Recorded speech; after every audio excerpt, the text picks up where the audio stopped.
Our next symbol is flatness. One of the clear drawbacks of using straightness is that it only measures along a single line and can't control for three-dimensional features very well.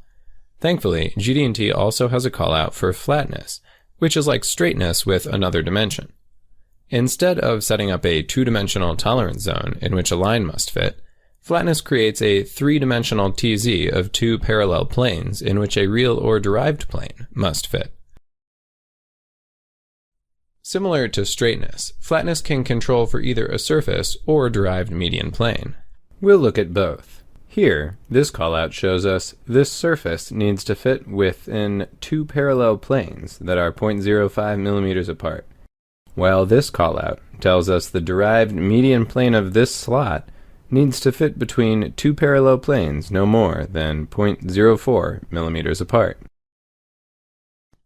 Surface flatness might be called out for a sealing feature which needs a precise fit. On a part like this, a laser scan of the surface might be taken to assure the needed flatness.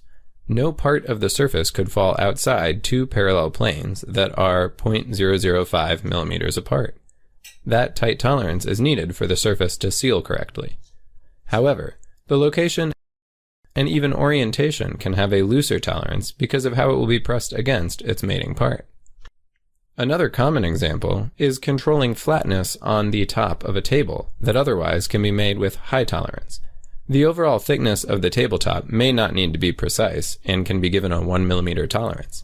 However, the surface of a table would not be acceptable if there were noticeable 1 millimeter waves in it.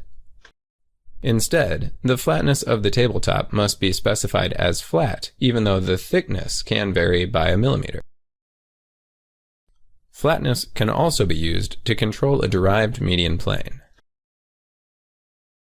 Like DML in straightness, a DMP is found by connecting all median points between two surfaces, but this process is then extended in another dimension to derive a median plane. Every point of that plane must then fit between two parallel planes that are the tolerance zone. This can be called out for both voids, such as the part we've shown, or for entire parts that are nominally flat.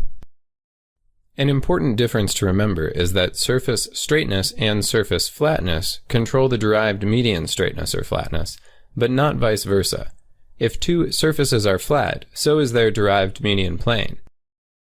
But all median points can fall into a flat TZ and the surfaces themselves still not be flat.